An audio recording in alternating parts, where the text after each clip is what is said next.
नमस्कार, आदाब, सत श्री अकाल। स्वागत है आप सभी का आपके अपने YouTube चैनल पर।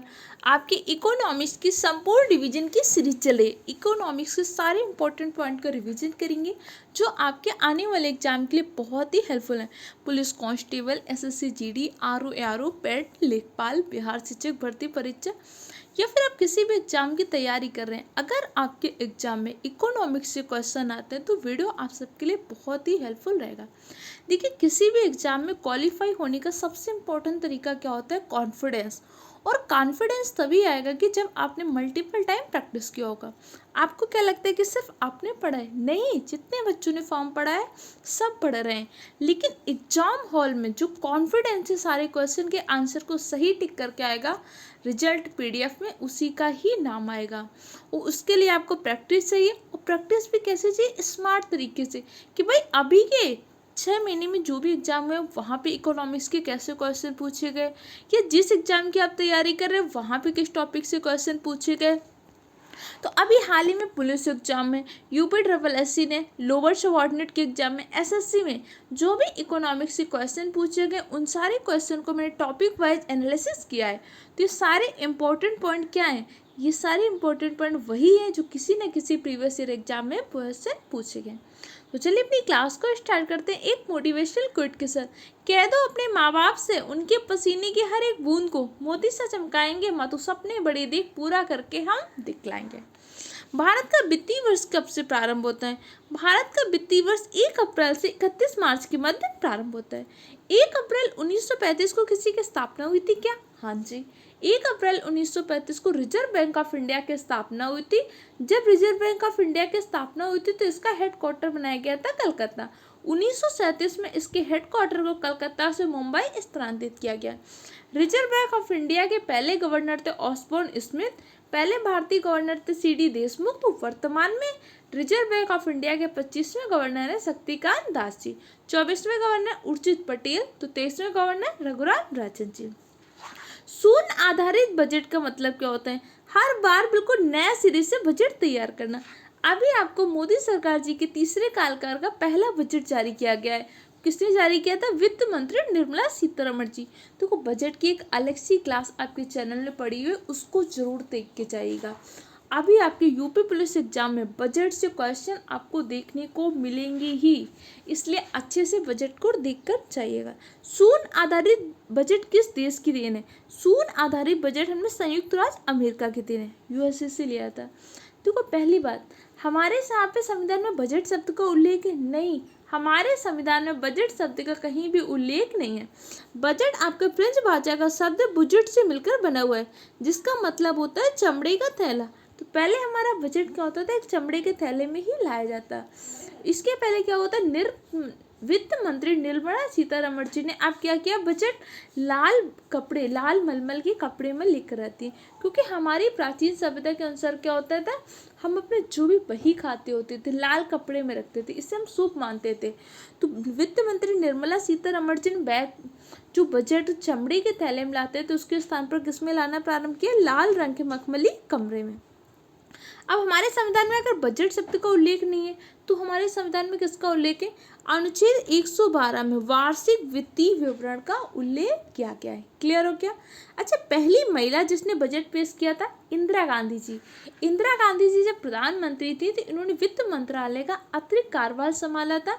तो पहली महिला इंदिरा गांधी जिसने बजट पेश किया था। पहली महिला पूर्णकालिक वित्त मंत्री निर्मला सीतारमण जी। निर्मला सीतारमण जी पहली महिला पूर्णकालिक वित्त मंत्री हैं। निर्मला सीतारमण लगातार दूसरी बार वित्त मंत्री बनने वाली भी पहली महिला है। पहली महिला रक्षा मंत्री कौन है? पहली महिला रक्षा मंत्री भी आपकी निर्मला सीतारमण जी हैं। क्लियर हो गया? बजट का अलग से वीडियो उसको देख लीजिएगा, वहाँ पे हमने सारी चीज़ें बजट की डिस्कस की हुई हैं। नेक्स्ट क्वेश्चन, भारत में शून्य आधारित बजट को किस वार्षिक बजट में अपनाया गया था? 1987-88 में हमने अमेरिका के द्वारा शून्य आधारित बजट को अपनाया था। संघीय सरकार के बजट में व्यय का सबसे बड़ा मद क्या रहा? ब्याज की अदायगी। देखो, हमारे यहाँ पे पैसा आने का सबसे बड़ा स्रोत क्या होता है? सबसे बड़ा स्रोत होते हैं एक तो टैक्स, दूसरा जो हम उधार लेते हैं, रिजर्व बैंक ऑफ इंडिया से उधार लेते हैं या वर्ल्ड बैंक से उधार लेते हैं। टैक्स और उधार हमारे यहाँ पे भारत सरकार की आय का स्रोत होता है। तो भारत सरकार के व्यय का भी सबसे बड़ा भाग किसमें रहता है? भाई आप किसी से टैक्स लोगे तो उसको ब्याज दोगे कि नहीं दोगे? तो ब्याज अदायगी सबसे बड़ा मद रहता है। अभी जो हमारा हुआ तो संशोधित मूल्य वर्धित कर है, इसका संबंध किससे था? वैट का संबंध आपके था उत्पाद शुल्क से। राजकोषीय घाटा क्या होता है? बजटीय घाटे का योग और सरकार के घाटे का जो योग होता है, हर बार का एक फिजिकल डिफिशिएंसी बताया जाता है कि इस बार का हमारा राजकोषीय घाटा इतना रहेगा। संपदा कर भारत में पहली बार कब लगाया गया था? भारत में पहली बार संपदा कर 1957 में लगाया गया था। अच्छा, अभी हाल ही में विरासत टैक्स की बात किसने की थी? सैम पित्रोदा। सैम पित्रोदा ने विरासत टैक्स की बात की थी। तो सैम पित्रोदा की एक बहुत ही फेमस बुक है जो मैंने करंट की क्लास में आपको पढ़ाया था। तो कमेंट सेक्शन में आंसर लिखिए, सैम पित्रोदा की कौन सी किताब है जो बहुत ज़्यादा फेमस चल रही है इस टाइम पे। गैर योजना खर्च का सबसे महत्वपूर्ण मद क्या होता है? ब्याज भुगतान। हम जो सबसे ज़्यादा पैसा व्यय करते हैं ना ब्याज के भुगतान में, उधार ले लेते हैं फिर उसका ब्याज देते रहते हैं। सबसे बड़ी आय का स्रोत भी उधार होता है, तो सबसे बड़े व्यय का स्रोत भी होता है ब्याज का भुगतान करना। केंद्रीय बजट पेश किस महीने में किया जाता है? फरवरी माह में। फरवरी माह में देखिए आपको पता है कि इस बार 18वीं लोकसभा का गठन हुआ है। तो 18वीं लोकसभा का गठन हुआ तो इसलिए इससे पहले हम कौन सा बजट लेकर आए थे? इससे पहले हम फरवरी माह में अंतरिम बजट लेके आए थे, क्योंकि हम फरवरी माह में पूर्ण बजट तो ला नहीं सकते थे, क्योंकि हमारी 18वीं लोकसभा का चुनाव होना था। जो नई सरकार का गठन होगा वही तो बजट लेकर आएगी।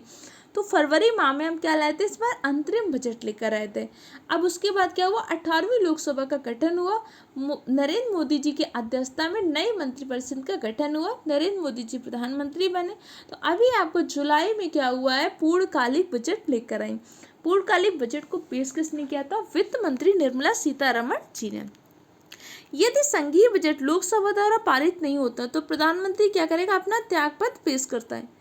देखो, अगर किसी वजह से बजट नहीं पारित करा पा रहे तो इसका मतलब होता है कि भाई आप संसद चलाने में नाकाम हो।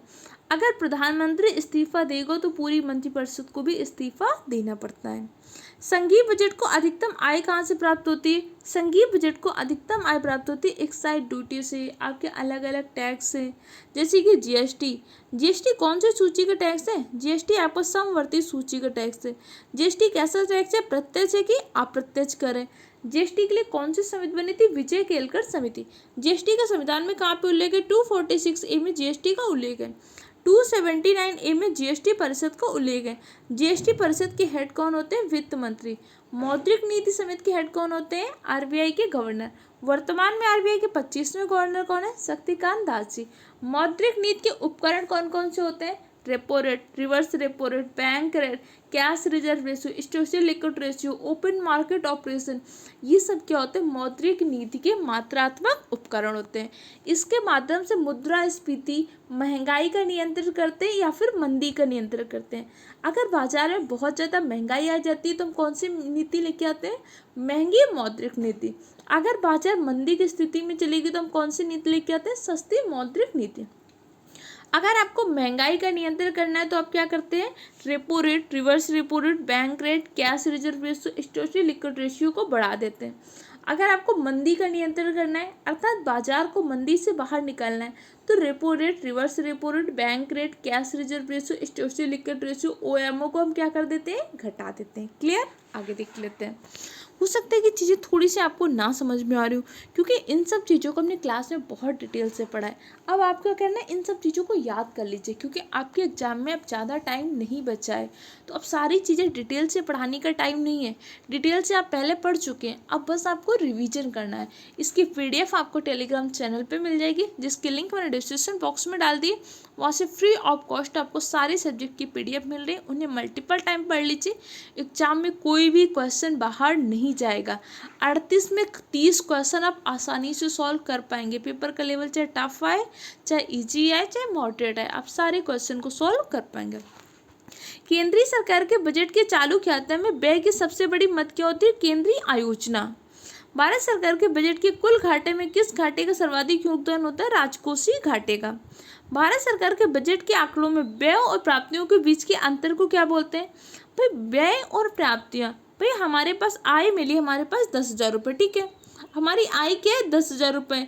अब हमने खर्चा कितना कर दिया? 15,000। तो इसके बीच का जो अंतर होगा क्या होगा? वही तुम्हारा घाटा होगा। भाई 10,000 रुपये तो हमने कमाए थे और हम खर्चा कर रहे 15,000 का। आमदनी 54 और खर्चा हम कर रहे 58। आमदनी 58 है, खर्चा कर रहे 1 रुपया। तो ये क्या होता है? बजटी घाटा।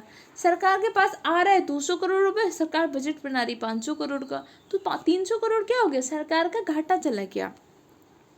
बजट 2012 के अनुसार भारत के सुपर वरिष्ठ नागरिक कौन है? वह व्यक्ति जिसने 80 वर्ष से अधिक की आयु प्राप्त की। देखो हमारे यहाँ पे कार्यशील जनसंख्या किसको कहते हैं? 15 वर्ष से 64 वर्ष के आयु वर्ग के लोग को हम कार्यशील जनसंख्या कहते हैं। कार्यशील जनसंख्या से हम काम करने की उम्मीद करते हैं। अगर कार्यशील जनसंख्या काम करना चाह रही हो पर उसे काम नहीं मिल रहा है तो उस स्थिति को हम क्या बोलते हैं? बेरोजगारी। भारत में सर्वाधिक कौन सी बेरोजगारी पाई जाती है? संरचनात्मक बेरोजगारी। भारत में बेरोजगारी का मापन कौन करता है? एनएसओ भारत में बेरोजगारी का मापन करता है। क्लियर हो गया? आगे देख लेते हैं। वह कौन सा क्षेत्र है जो सर्वाधिक कर का भुगतान करता है? भाई सर्वाधिक कर का भुगतान करता है औद्योगिक क्षेत्र। कृषि आयकर कौन लगाता है? कृषि में आयकर लगाता है राज्य सरकार। ये कैसा कर है? तो ये आपके राज्य सूची का कर है। देखो हमने 7वीं अनुसूची में क्या किया है? केंद्र और राज्य के मध्य शक्तियों का विभाजन किया है 3 सूचियों में, संघ सूची, राज्य सूची और समवर्ती। संघ सूची में जो भी विषय होंगे उसमें कानून बनाने का, उसमें कर लगाने का अधिकार किसके पास होगा? केंद्र सरकार के पास। राज्य सूची के विषय पर कानून बनाने का, कर लगाने का अधिकार राज्य सरकार के पास होगा। समवर्ती सूची पर केंद्र सरकार और राज्य सरकार दोनों कानून बना सकते हैं, दोनों अपने अपने तरीके से कर लगा सकते हैं। जैसे GST, goods and service tax. GST आपका कैसा है? समवर्ती सूची का अप्रत्यक्ष कर है। कराधान क्या होता है? कराधान आपके राजकोषीय नीति का एक उपकरण होता है। सर्वाधिक टैक्स कौन सा क्षेत्र देता है? औद्योगिक क्षेत्र। औद्योगिक क्षेत्र को हम अर्थव्यवस्था में कौन से क्षेत्र के अंतर्गत रखते हैं? द्वितीयक क्षेत्र। अर्थव्यवस्था के मुख्य रूप से 3, लेकिन वर्तमान में अर्थव्यवस्था के 5 क्षेत्र हैं। प्राथमिक क्षेत्र, जहां से आपको कच्चा माल क्या हो रहा है? सीधे प्रकृति से मिल रहा है। द्वितीयक क्षेत्र, द्वितीयक जहां पे निर्माण और विनिर्माण हो रहा है, किसी चीज का निर्माण हो रहा है या विनिर्माण हो रहा है। भाई कार का विनिर्माण हो रहा है, विद्युत आपूर्ति का विनिर्माण हो रहा है। आलू से आप चिप्स बना रहे हो, टमाटर से क्या कर रहे हो? टमाटर से टोमेटो सॉस बना रहे हो, गन्ना से चीनी बना रहे हो, दूध से पनीर बना रहे हो, आइसक्रीम बना रहे हो। ये सारी अर्थव्यवस्था के कौन से क्षेत्र है? द्वितीयक क्षेत्र है। अर्थव्यवस्था का प्राथमिक क्षेत्र क्या होता है? जहाँ पे आपको कच्चा माल सीधे प्रकृति से मिल जाए। भाई कृषि हो गया, खनन हो गया, मत्स्य पालन हो गया। कृषि, खनन, मत्स्य पालन, ये सब अर्थव्यवस्था के कैसे क्षेत्र होते हैं? ये सब अर्थव्यवस्था के आपके कौन से क्षेत्र होते हैं? अर्थव्यवस्था के प्राथमिक क्षेत्र होते हैं। कृषि हो गया, खनन हो गया, मत्स्य पालन हो गया, मधुमक्खी पालन हो गया, अर्थव्यवस्था के प्राथमिक क्षेत्र। अर्थव्यवस्था का तृतीयक क्षेत्र क्या होता है? सेवा क्षेत्र, जहाँ पे आप पैसा दो लेकिन आपको सामान ना मिले। भाई टीचर के पास आप जाते हो, टीचर आपको कुछ देता है क्या? नहीं, वो ज्ञान दे रहा है, अपनी सर्विस दे रहा है। होटल में आप रहने गए, होटल क्या कर रहा है? होटल आपको सर्विस प्रोवाइड कर रहा है। ट्रांसपोर्ट क्या कर रहा है? सर्विस प्रोवाइड कर रहा है। बैंक क्या कर रहे हैं? आपको सर्विस प्रोवाइड कर रहे हैं। ये सारी चीज़ क्या होते हैं? सेवा क्षेत्र होते हैं। चतुर्थ क्षेत्र क्या होता है? चतुर्थ क्षेत्र तो वो जहाँ से आप खोज और अनुसंधान से जुड़े हो, जैसे इसरो हो गया, डीआरडीओ हो गया, ये जितने भी आपके अनुसंधान केंद्र हो गए। जैसे कि चावल अनुसंधान केंद्र कटक उड़ीसा में है, आलू अनुसंधान केंद्र शिमला में है, तो गन्ना अनुसंधान केंद्र लखनऊ में है, तो वनस्पति अनुसंधान केंद्र वाराणसी में, लिख लीजिएगा। दलहन अनुसंधान केंद्र कानपुर में है, तो आपके औषधि अनुसंधान केंद्र आपके लखनऊ में है। डेयरी अनुसंधान केंद्र करनाल हरियाणा में है, तो आपका तंबाकू अनुसंधान केंद्र राजमुंद्री आंध्र प्रदेश में। मसाला अनुसंधान केंद्र कोझिकोड केरल में है। कपास अनुसंधान केंद्र कोयम्बटूर में है। ये सारी चीजें क्या हो गई? अर्थव्यवस्था के चतुर्थ क्षेत्र। अब अर्थव्यवस्था के पंचम क्षेत्र के अंतर्गत वे आते हैं जो क्या करते हैं? नीति निर्माण में भागीदारी करते हैं। भाई किसी कंपनी के एमडी हो गया, किसी कंपनी के सीईओ हो गए, रिजर्व बैंक ऑफ इंडिया के गवर्नर हो गए, भारत सरकार के मंत्री हो गए, जो नीति निर्माण में भागीदारी करते हैं उन्हें हम क्या बोलते हैं? पंचम क्षेत्र। क्लियर? इतनी चीज़ें समझ में आई कि नहीं आई? अच्छा एक बात बता दो भाई, इसरो के हेड इस टाइम पे कौन है? इसरो की स्थापना 15 अगस्त 1969 को हुई थी। इसरो के हेड है एस सोमनाथ जी। डीआरडीओ के हेड कौन है? डीआरडीओ के हेड है आपके Sameer V Kamat. Sameer V Kamat DRDO के हेड हैं। अब आरबीआई के गवर्नर कौन है? 25वें गवर्नर शक्तिकांत दास जी। एसबीआई के गवर्नर कौन है? एसबीआई के हेड इस टाइम पे दिनेश खारा जी। नाबार्ड के हेड कौन है? केजी सावी। केजी सावी आपके नाबार्ड के हेड है, ध्यान रहेगा कि नहीं। गिल्ट एंड बाजार का संबंध किससे होता है? गिल्ट एंड बाजार का संबंध होता है ओएमओ से। ओएमओ का तात्पर्य क्या होता है? जब सरकारी प्रतिभूतियों को बाजार में क्रय विक्रय के लिए आया जाए। देखो शेयर मार्केट में क्या होता है? शेयर मार्केट में शेयर का क्रय विक्रय होता है कि नहीं होता? लेकिन ये सारे शेयर किसके होते हैं? प्राइवेट कंपनियों के मोस्टली। अगर गवर्नमेंट सरकारी प्रतिभूतियों को बाजार में क्रय बिक्री के लिए एलआईसी अपना आईपीओ लेकर आती है तो क्या हो गया? शेयर मार्केट में लाती है। अगर रिजर्व बैंक ऑफ इंडिया अपने प्रतिभूतियों को बाजार में विक्रय करने के लिए ले आए तो उसे हम क्या बोलते हैं? OMO, open market operation. इसे हम शॉर्ट में गिल्ट्स एंड एज कहते हैं। इसका संबंध किससे होता है? सरकारी प्रतिभूतियों के बाजार से। समझ में आया कि नहीं आया? अब देखो ये क्वेश्चन कहाँ कहाँ के एग्जाम में पूछा गया। सबऑर्डिनेट में पूछा गया, पीसीएस प्री में, आईएएस के प्री में क्वेश्चन पूछा गया।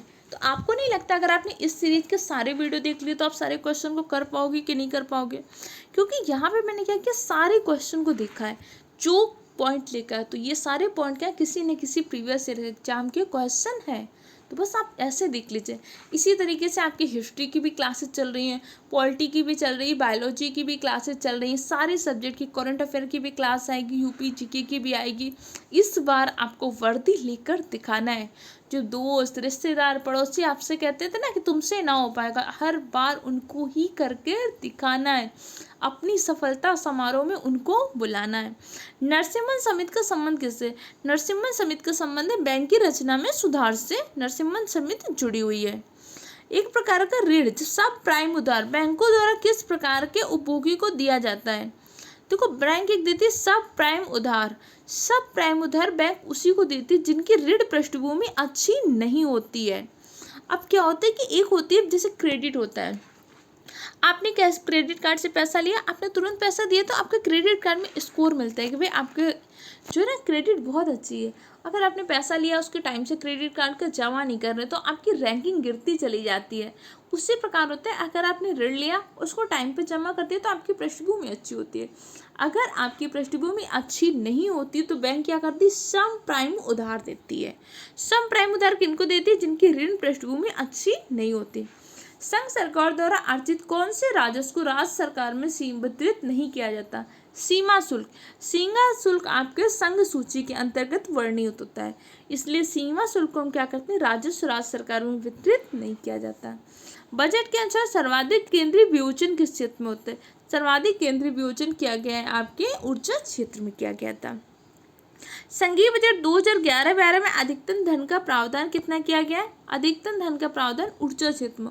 ये देखो मैंने आपको 2011-12 के क्वेश्चन को इसलिए शामिल किया है कि अभी आपका जो नया बजट आया है आप देख लो, इस तरीके से क्वेश्चन पूछे जाएंगे और इन सारे क्वेश्चन को हम बजट वाली क्लास में डिस्कस कर चुके हैं। इसलिए मैंने आपको यहाँ पे पुराने क्वेश्चन ऐड किए कि आप देखो कि सच में ऐसे क्वेश्चन पूछे जाते हैं कि नहीं क्वेश्चन पूछे जाते हैं। इससे आपको समझ में आएगा और दूसरा कॉन्फिडेंस क्रिएट होगा। और एग्जाम में 90% अगर आपकी मेहनत है तो 10% आपका कॉन्फिडेंस का बहुत इंपॉर्टेंट रोल होता है। अगर एग्जाम हॉल में आपने बैठ कर सोचा कि नहीं इस बार तो मैं पूरा पेपर में एकदम गर्दा उड़ा दूंगा, पूरा पेपर बढ़िया करके जाएंगे तो आपका पेपर बढ़िया होगा। अगर आप एग्जाम के जाते ही जाते डर रहे हो पता नहीं क्या होगा कैसा होगा, तो वैसा ही हमारा माइंडसेट बन जाता है।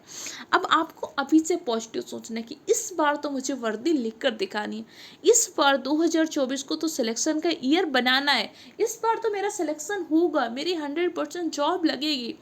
जब आप पॉजिटिव अप्रोच से करेंगे तो आपका माइंड अच्छे से काम करेगा और आपको चीज़ें अच्छे से तैयार होंगी। और दूसरी चीज़, जो आप रील्स देखते हो ना, कुछ टाइम के लिए रील्स मत देखिए। कोई वीडियो देखना चाहते हो फिर भी देख लो, क्योंकि आप समझ नहीं पाते हो रील्स में आपका कितना टाइम वेस्ट होता है। आपको लगता है अरे 60 सेकंड की तो वीडियो है, एक और देख लो, तो एक और करते करते आपके क्या घंटे बर्बाद हो जाते हैं, आपको नहीं पता चलता। तो बस अभी कुछ टाइम के लिए रील्स मत देखिए। आपको जब पढ़ने का मन न लगे जीके जीएस की कुछ वीडियो देख लीजिए, कुछ और देख लीजिए। एक बात याद रखना, मोटिवेशन की वीडियो देखने की ज़रूरत नहीं होती। अपने घर की, अपने माँ बाप की, अपने परिवार की स्थितियों को देखकर अगर आपको मोटिवेशन नहीं आ रहा है तो समझो आपको मोटिवेशन आ ही नहीं रहा है। आपको अगर अपने हालात को बदलने की चिंता नहीं है तो आपको किस चीज़ की चिंता होगी? मेहनत करिए। निम्नलिखित में कौन सा कर भारत सरकार द्वारा नहीं लिया जाता? भारत सरकार आपका टोल टैक्स भारत सरकार नहीं लेती। ये कौन लेता है? टोल टैक्स आपका लेता है सड़क मंत्रालय। इस टाइम पे सड़क मंत्री कौन है? नितिन गडकरी जी सड़क मंत्री हैं। सेवा कर लेती है भारत सरकार, सीमा टैक्स भी भारत सरकार लेती है, शिक्षा कर भी भारत सरकार लेती है। अच्छा, शिक्षा में इस टाइम पे कितनी जीएसटी लग रही है? 28% जीएसटी आपके शिक्षा में लग रही है। अच्छा, जो जीएसटी के स्लैब का निर्धारण कौन करता है? GST council.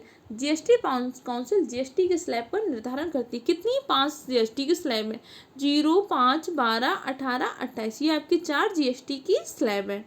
सर्वाधिक कितनी है? 28%, जो कि आपके शिक्षा में लग रही है। जो अल्कोहल होते, मदिरा होते, उसमें एक भी जीएसटी नहीं, कितनी? 0 जीएसटी चल रही है, ध्यान रखिएगा। केंद्रीय बजट में राजस्व की सबसे बड़ी मद क्या होती है? हमारा सबसे बड़ा खर्च होता है ब्याज की अदायगी में। आय का सबसे बड़ा स्रोत भी उधार होता है, तो जाने का सबसे बड़ा स्रोत भी उधार का ब्याज जमा करना होता है। केंद्र सरकार के बजट के चालू खाते में व्यय का सबसे बड़ा मद क्या होता है? व्यय का सबसे बड़ा मद क्या होता है? ब्याज का भुगतान। देखो कितनी जगह क्वेश्चन पूछे गए। आपको क्या लगता है आपके एग्जाम में नहीं पूछे जाएंगे? पूछे जाएंगे भाई, बस अच्छे से पढ़ लो। भारत सरकार ने जल्दी पेंशन पाने के लिए सेवानिवृत्त रक्षा कर्मियों के लिए किस सॉफ्टवेयर को प्रारंभ किया था? संगम। संगम क्या किया था? सेवानिवृत्त रक्षा कर्मियों के लिए पेंशन के लिए क्या किया था? पर ब्यूरोक्रेसी का संबंध क्या होता है? बैंक द्वारा की जाने वाली कंपोजिट वित्तीय सेवा, जिसमें वीपा उत्पाद शामिल होते हैं, वो आपका क्या होता है? वैक्यूरेस। भारत सरकार ने 14 बैंकों का राष्ट्रीयकरण कब किया था? जुलाई 1969 में 14 बैंकों का राष्ट्रीयकरण किया था, जिनकी जमा पूंजी कितनी हो? 50 करोड़ से अधिक। उन 14 बैंकों का राष्ट्रीयकरण किया गया था। 1980 में हमने 6 बैंकों का राष्ट्रीयकरण किया था, जिनकी पूंजी 200 करोड़ से अधिक हो। इस टाइम पे प्रधानमंत्री कौन थे? प्रधानमंत्री थी इंदिरा गांधी जी। क्या लिखा? काली मुद्रा क्या होती है? काली मुद्रा या ब्लैक मुद्रा। ब्लैक मुद्रा से तात्पर्य उस मुद्रा से होता है जिसको आपने बिना टैक्स जमा किए एकत्र किया है, अर्थात अवैध आय जिस पर आपने आयकर नहीं दिया। भारतीय रिजर्व बैंक के ओपन मार्केट ऑपरेशन का तात्पर्य क्या होता है? OMO ओपन मार्केट से मतलब होता है कि भारतीय रिजर्व बैंक सिक्योरिटी में व्यापार करना, या भारतीय रिजर्व बैंक अपनी प्रतिभूतियों को बाजार में बिक्री करने के लिए ले आए, तो उसे हम क्या बोलते हैं? Open market operation. Open market operation RBI की मौद्रिक नीति का एक उपकरण है। आरबीआई की मौद्रिक नीति समिति के अध्यक्ष कौन होते हैं? आरबीआई के गवर्नर। आरबीआई प्रत्येक 2 माह में मौद्रिक नीति जारी करती है। मौद्रिक नीति एक वर्ष में कितने बार आती है? तो 6 बार आती है। 6 बार एक वर्ष में आती है। भारतीय पूंजी बाजार घोटालों के पुनरावृत्ति को रोकने के लिए भारत सरकार ने किसको शक्तियां सौंपी थी? देखो 1988 में हमने क्या कर दिया था? सेबी की स्थापना किया था, stock exchange board of India. लेकिन जब 1990 में हर्षद मेहता ने बहुत बड़ा घोटाला किया, तो हमें लगा कि यार सेबी की स्थापना तो कर दी, लेकिन इसके पास अधिकार ही नहीं है। अगर आपके पास अधिकार नहीं होंगे तो आप किसी को दंडित नहीं कर पाओगे, किसी को डरा नहीं पाओगे, किसी को रेगुलेट नहीं कर पाओगे। तो हमने कहा कि भाई सेबी को अधिकार देने की जरूरत है। 1988 में स्थापना कर दिया। 1992 के एक्ट के द्वारा हमने सेबी का अधिकार दिए। तो सेबी की स्थापना कब होती है? 1988 में। सेबी को अधिकार कब देते? 1992 के एक्ट के द्वारा। किस समिति की सिफारिश पर? तो फेरवानी समिति की सिफारिश पर स्थापना हुई थी। सेबी की वर्तमान अध्यक्ष कौन है? माधवीपुरी बुच। माधवीपुरी बुच सेबी की वर्तमान अध्यक्ष भी, इसके साथ साथ सेबी की पहली महिला अध्यक्ष भी माधवीपुरी बुच है। क्लियर हो गया? सेबी क्या करता है? शेयर मार्केट का नियंत्रण करता है। शेयर मार्केट हम क्या करते हैं? शेयरों की खरीद और विक्रय करते हैं, क्रय विक्रय। शेयर मार्केट में 2 शब्द बहुत फेमस होते हैं, बुल और बियर। बुल का मतलब क्या होता है? तीजड़िया। तीजड़िया आशावादी, उससे लगता है कल शेयर के दाम बढ़ जाएंगे, इसलिए मैक्सिमम शेयर को क्या करते हैं? खरीदता है। बियर क्या होता है? मंदरिया होता है, निराशावादी, उसे लगता है कि ऐसा ना हो कल शेयर के दाम घट जाए, तो मैक्सिमम शेयर को क्या करता रहता है? बेचता है। जो सबसे बड़ा बुल होता है उसे हम क्या बोलते हैं? स्टैग। जैसे इस टाइम पे क्या है? Warren Buffett. वॉरेन बफेट विश्व के सबसे बड़े स्टैग हैं। तो जो भारत का वॉरेन बफेट किसको कहते हैं? राकेश झुनझुनवाला को भारत का वॉरेन बफेट कहते हैं। जैसे आपके राकेश झुनझुनवाला हो गए, हर्षद मेहता हो गए, ये सब क्या भारत के बुल हैं, ये मैक्सिमम शेयर को खरीदते हैं। क्लियर हो गया? इरिडा क्या होती है? इरिडा की नियमन किसका करती है? इरिडा आपकी बीमा कंपनियों का नियमन करती है। जैसे LIC को हो गया, या अलग अलग बीमा कंपनियों का नियमन कौन करता है? इरिडा करती है। बैंकिंग दर से तात्पर्य क्या होता है? बैंक रेट क्या होता है? देखो बैंक रेट से तात्पर्य होता है RBI। Reserve bank of India जब बैंकों को जिस दर पर दीर्घकाल के लिए ऋण देती है उस दर को हम क्या बोलते हैं, बैंक दर। देखो आरबीआई क्या करती है, बैंकों को लोन देती है, लेकिन दो प्रकार की दर पे लोन देती है। एक होता है अल्पकाल के लिए। अगर आरबीआई बैंकों को अल्पकाल के लिए जो लोन देती है जिस दर पर, उससे हम बोलते हैं रेपो रेट। और अगर दीर्घकाल के लिए जिस दर पर लोन देती है उससे हम क्या बोलते हैं, बैंक रेट। रेपो रेट और बैंक रेट समझ में आया कि नहीं आया? देखो कल की क्लास में बहुत डिटेल से पढ़ा था इन सब चीज़ों को। एक होती है रिवर्स रेपो रेट। बैंक अपना अतिरिक्त दर जिस दर पर आरबीआई के पास जमा करते हैं उसे हम क्या बोलते हैं, रिवर्स रेपो रेट। क्लियर हो गया कि नहीं? अगर दीर्घकाल के लिए बैंक आरबीआई से बैंक उधार ले रहे हैं तो जिस दर पर देगी वो क्या होती है, बैंक रेट। अगर अल्पकाल के लिए आरबीआई से बैंक उधार ले रहे हैं तो उसे हम क्या बोलेंगे, रेपो रेट। अगर बैंक अपना अतिरिक्त दर आरबीआई के पास जमा करेगा तो क्या बोलेंगे, रिवर्स रेपो रेट। 1 रुपए के नोट पर किसका हस्ताक्षर होता है?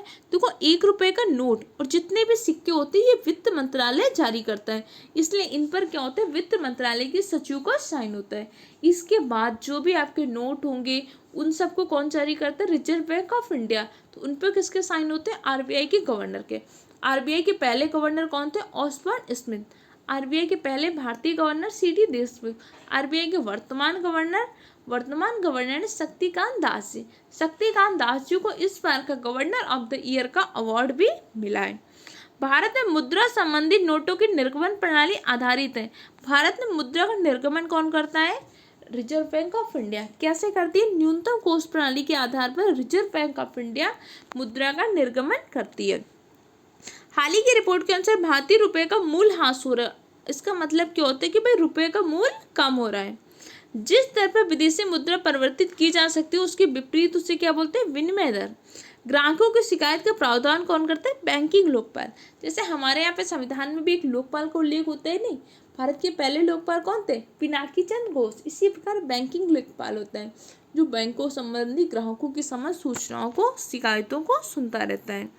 1995 में क्या होता है, ग्रामीण और स्थापना विकास कोष का हिसाब कौन रखता है, राष्ट्रीय कृषि ग्रामीण विकास बैंक। राष्ट्रीय कृषि ग्रामीण बैंक जिसकी क्या हुआ था, ग्रामीण और स्थापना कोष का हिसाब रखता है।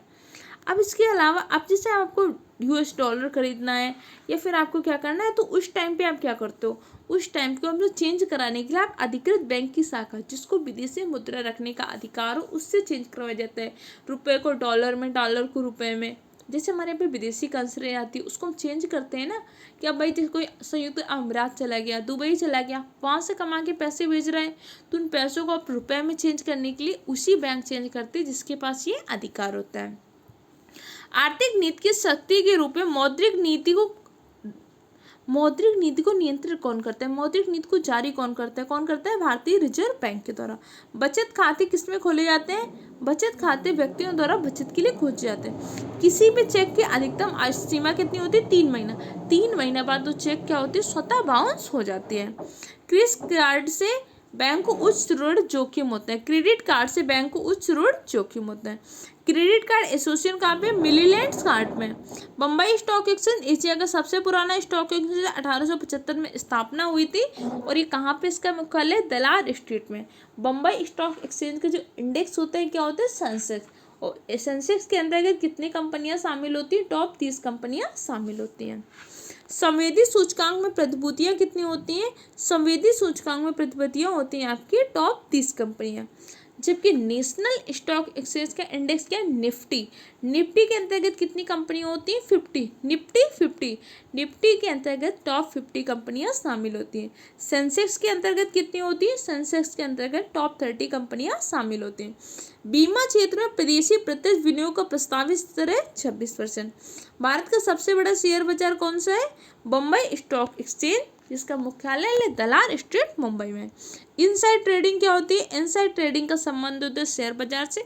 अगर कंपनी का कोई कर्मचारी अपने निजी लाभ के लिए कुछ कंपनी की ऐसी गोपनीय जानकारी को दूसरी प्रतिस्पर्धी कंपनी के साथ शेयर कर देते हैं तो उसे हम बोलते हैं इनसाइड ट्रेडिंग। भाई जैसे नेस्ले की मैगी का एक जो टेस्ट मेकर होता है उसका टेस्ट अभी तक कोई नहीं ला पाया जो नेस्ले की मैगी का टेस्ट होता है। अब नेस्ले के कर्मचारी ने क्या कर दिया, उसकी अन्य प्रतिस्पर्धी कंपनी को, जैसे यिप्पी नूडल्स हो गया, पतंजलि आदर्श नूडल्स को, उसका फार्मूला बता दिया कि देखो एस फार्मूले से इस टेस्ट मेकर को बना रहे हैं। तो उसने क्या कर दिया, इनसाइड ट्रेडिंग, और इनसाइड ट्रेडिंग क्राइम होता है, इसके लिए आपको 1 करोड़ तक का जुर्माना लगाया जाता है। इसके साथ साथ सजा अलग से होती है। वैकल्पिक धन का उदाहरण क्या होता है, चेक। CRR क्या होता है, SLR क्या होता है, इनका संबंध किससे होता है, बैंकिंग होती है उससे। देखो बैंक की एक शाख बनी रहे, ऐसा ना हो कि आप बैंक के पास पैसा लेने के जाओ, बैंक कहते हैं अरे यार पैसा तो है नहीं, मैंने तो सारा पैसा लोन में दे दिया। इसीलिए बैंक को एक RBI क्या कर देती है, कैश रिजर्व रेशियो फिक्स कर देती है, इतना पैसा आपको अपने पास नगद रूप से ही रखना ही पड़ेगा। अगर वो पैसा आपको हर हाल में नगद रूप से रखना पड़ेगा तो उसमें क्या बोलते हैं, CRR, कैश रिजर्व रेशियो। एक होता है SLR, स्टैट्यूटरी लिक्विडिटी रेशियो। इसमें भी आपको पैसा रखना होता है, लेकिन इसमें पैसा आप 3 फॉर्म में रख सकते हो, कैश में रख लो, या फिर आप पैसा सोना के रूप में रख सकते हो, या तो प्रतिभूतियों। अगर आप पैसा को कैश, सोना या प्रतिभूतियों के रूप में रखते हो तो क्या होता है, SLR, एक निश्चित फिक्स होती राशि, इतनी राशि बैंक को हर हाल में अपने पास रखनी पड़ेगी। इसे हम कैश रिजर्व रेशियो और स्टैट्यूटरी लिक्विड रेशियो कहते हैं। वर्तमान में मुद्रा प्रणाली का प्रबंधकर्ता कौन है, भारतीय रिजर्व बैंक। भारत में बैंकों को पहली बार राष्ट्रीयकरण कब हुआ था, 1969 में 14 बैंकों का राष्ट्रीयकरण हुआ था जिनकी पूंजी 50 करोड़ से अधिक है। बैंकों की कौन से छात्रों के लिए क्या करती है, शिक्षा ऋण। बैंकिंग सुधार से संबंध है, नरसिम्हन समिति का संबंध है बैंकिंग सुधार से। मौद्रिक नीति कौन बनता है, रिजर्व बैंक ऑफ इंडिया। इसके अध्यक्ष कौन होता है, रिजर्व बैंक के गवर्नर। विदेशी विनिमय का संचय और रखरखाव कौन करता है, रिजर्व बैंक ऑफ इंडिया करती है। स्वाभिमान योजना किसने प्रारंभ किया था, स्वाभिमान योजना अपनी ग्रामीण बैंकिंग से प्रारंभ हुई थी। आज की क्लास में हमने इतने पॉइंट को डिस्कस किया, बाकी की चीज़ों को कल की क्लास में डिस्कस करेंगे। वीडियो कैसा लगा फीडबैक कमेंट सेक्शन द्वारा दीजिएगा। चैनल को सब्सक्राइब करिए, दूसरे फ्रेंड के साथ शेयर करिए। अगर आप मेहनत और गुणवत्ता से समझौता नहीं करते तो आपका हमारे चैनल में स्वागत है, लेकिन आपको पढ़ाई करनी है, मेहनत करनी है, अपने माँ बाप का सपना पूरा करना है।